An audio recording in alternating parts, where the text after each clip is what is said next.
আসসালামু আলাইকুম। আশা করি সবাই ভালো আছেন। আজ আমি আপনাদের সাথে খুব মজাদার একটা রেসিপি শেয়ার করব। সিমের বিচি দিয়ে মাছ রান্নার রেসিপি। এই রান্নাটা আমার হাজব্যান্ড খুবই পছন্দ করে।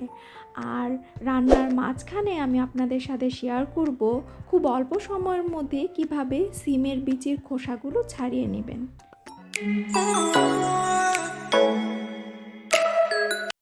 রান্নায় চলে এলাম। চুলায় একটা পাত্র বসিয়ে দিয়েছি। এখানে আমি হাফ কাপ পরিমাণ তেল দিয়ে দিয়েছি। যখন তেলটা হালকা গরম হবে, হাফ কাপ পেঁয়াজ কুচি অ্যাড করে দিতে হবে। এখন পেঁয়াজ কুচিটাকে আমি ভেজে নিব ততক্ষণ পর্যন্ত যতক্ষণ না এটা হালকা ব্রাউন কালার হচ্ছে। পেঁয়াজটা যখন হালকা নরম হয়ে আসবে এবং হালকা ব্রাউন কালার হবে, তখন এর মধ্যে অ্যাড করে দিতে হবে 1.5 চা চামচ রসুন বাটা, 1 চা চামচ আদা বাটা ও 4 চা চামচ পেঁয়াজ বাটা। এখানে অবশ্যই পেঁয়াজ বাটাটা ব্যবহার করবেন, তাহলে ঝোলটা অনেক ঘন হবে এবং খেতেও খুব মজা লাগবে। এখন বাটা মশলাগুলোকে 1 মিনিটের মতো খুব ভালো করে কষিয়ে নেব। 1 মিনিটের মতো বাটা মশলাগুলোকে ভেজে নেওয়ার পর এটার সাথে আমি অ্যাড করে দিচ্ছি 2 চা চামচ মরিচের গুঁড়ো, 1 চা চামচ হলুদের গুঁড়ো, 1 চা চামচ ধনিয়ার গুঁড়ো। মশলাগুলোকে খুব ভালো করে কষিয়ে নিতে হবে। মশলাগুলো যেন নিচ থেকে পুড়ে না যায়, সেজন্য অল্প অল্প পানি দিয়ে খুব ভালো করে মশলাটাকে কষিয়ে নিতে হবে। ততক্ষণ পর্যন্ত কষাতে হবে যতক্ষণ পর্যন্ত মশলাটার কাঁচা গন্ধ দূর না হয় এবং তেল উপরে ভেসে না ওঠে। আর এখানে আমি কিন্তু জিরা বাটাটা ইউজ করিনি, যেহেতু আমি ধনেপাতা দেব তাই আমি জিরাটা ব্যবহার করিনি। আপনারা যদি ধনেপাতা ব্যবহার না করতে চান সেই ক্ষেত্রে জিরা বাটা মশলার সাথে ইউজ করবেন। আর যদি জিরে গুঁড়ো ব্যবহার করতে চান তাহলে নামানোর আগ মুহূর্তে জিরে গুঁড়োটা দিয়ে দিবেন। মশলাটা আমার কষানো হয়ে গিয়েছে। এই পর্যায়ে এসে আমি আগে থেকে 2টা মিডিয়াম সাইজের টমেটো কুচি করে রেখেছিলাম, সেগুলোকে দিয়ে দিচ্ছি। আপনারা চাইলে এখানে টমেটোটা ব্লেন্ডারে অথবা পাটায় পিষেও নিতে পারেন। আর দিয়ে দিচ্ছি স্বাদ মতো লবণ। এখন এটাকে ততক্ষণ পর্যন্ত কষাবো যতক্ষণ না পর্যন্ত টমেটোটা গলে যাচ্ছে। অল্প অল্প করে পানি দিয়ে এটাকে খুব ভালো করে কষিয়ে নিতে হবে এবং না গলা পর্যন্ত এটাকে কষাতে হবে। টমেটোটা কিন্তু খুব সুন্দর করে গলে গিয়েছে। এ পর্যায়ে এসে আমি সিমের বিচিগুলোকে দিয়ে দিচ্ছি। দিয়ে এখন আমি এটাকে খুব ভালো করে মশলার সাথে কষিয়ে নেব। এই কাজটা খুব যত্ন সহকারে করবেন।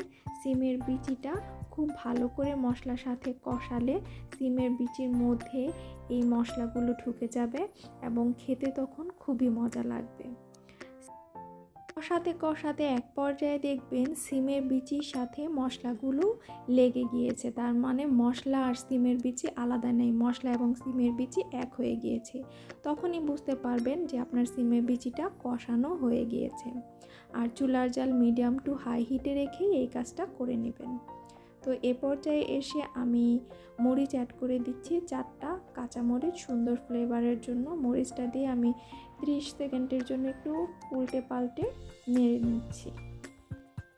এখন আমি এর মধ্যে গরম পানি অ্যাড করে দিচ্ছি। আমি এখানে 2 কাপ গরম পানি অ্যাড করলাম। গরম পানিটা দেওয়ার পর জাল মিডিয়াম টু হাই হিটে রেখে এটাকে রান্না করে নেব। আর কোনো ধরনের ফুটা থাকলে ঢাকনায় সেটা অবশ্যই বন্ধ করে দিবেন, এতে করে সিমটা তাড়াতাড়ি সিদ্ধ হবে। আর এই ফাঁকে আমরা দেখে নিই যে কিভাবে সিমের বিচি খুব সহজেই বেছে নেবেন। অনেকেই মনে করেন যে সিমের বিচি বাছা খুবই কষ্টের একটা কাজের জন্য এত মজার খাবারটা অনেকেই মিস করেন। তাই আমি যেভাবে সিমের বিচি পরিষ্কার করি সেই পদ্ধতিটা আপনাদের সাথে শেয়ার করছি। আশা করছি আপনারা উপকৃত হবেন। তো সিমের বিচিটাকে প্রথমে পর্যাপ্ত পরিমাণে পানি দিয়ে ভিজিয়ে নিতে হবে। এখানে অবশ্যই হালকা উষ্ণ গরম পানি দিয়ে ভিজাতে হবে এবং দিয়ে দিতে হবে সামান্য লবণ, দিয়ে এটাকে আধা ঘন্টার জন্য রেস্টে রেখে দিতে হবে।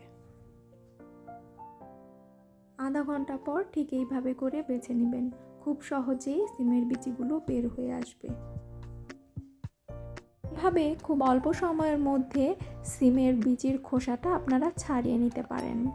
তো এখন চলুন রান্নায় ফিরে যাই। ফিরে আসলাম 5 মিনিট পর। 5 মিনিট পর আমি এখন এর মধ্যে মাছগুলো দিয়ে দিব। মাছগুলোকে আমি আগে ভেজে নিয়েছিলাম, খুব বেশি ভাজার প্রয়োজন নেই, হালকা করে ভেজে নেবেন মাছগুলোকে। মাছ বেশি ভাজলে কিন্তু মাছের পুষ্টিগুণ নষ্ট হয়ে যায়। এখন এটাকে ঢাকনা দিয়ে রান্না করে নেব 15 মিনিট। চুলার জাল মিডিয়াম হিটে থাকবে। ফিরে আসলাম 15 মিনিট পর। 15 মিনিট পর আমি আপনাদেরকে দেখিয়ে দিচ্ছি যে সিমের বিচিটা সেদ্ধ হয়েছে কিনা। খুব সুন্দর করে সিমের বিচিটা সেদ্ধ হয়েছে, টিপ দিলেই গলে যাবে। দেখুন সুন্দরভাবে গলে গিয়েছে। আর একটু অবশ্যই ঝোল রাখার চেষ্টা করবেন, কারণ এটা ঠান্ডা হওয়ার পর কিন্তু ঝোলটা টেনে নেবে। দিচ্ছি 1 টেবিল চামচ ধনেপাতা কুচি। আপনারা ধনেপাতা কুচি দিতে না চাইলে এখানে জিরের গুঁড়ো ব্যবহার করতে পারেন। সিজন চলে যাওয়ার আগে সিমের বিচির এই মজাদার রেসিপিটি অবশ্যই ট্রাই করবেন। আর রেসিপিটি ট্রাই করলে আমাকে কমেন্ট করে জানাতে ভুলবেন না।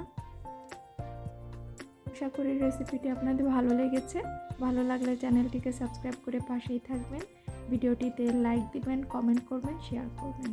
আজ এই পর্যন্তই। পরবর্তীতে আবার নতুন কোনো রেসিপি নিয়ে হাজির হব। সেই পর্যন্ত ভালো থাকুন, সুস্থ থাকুন। আল্লাহ হাফেজ।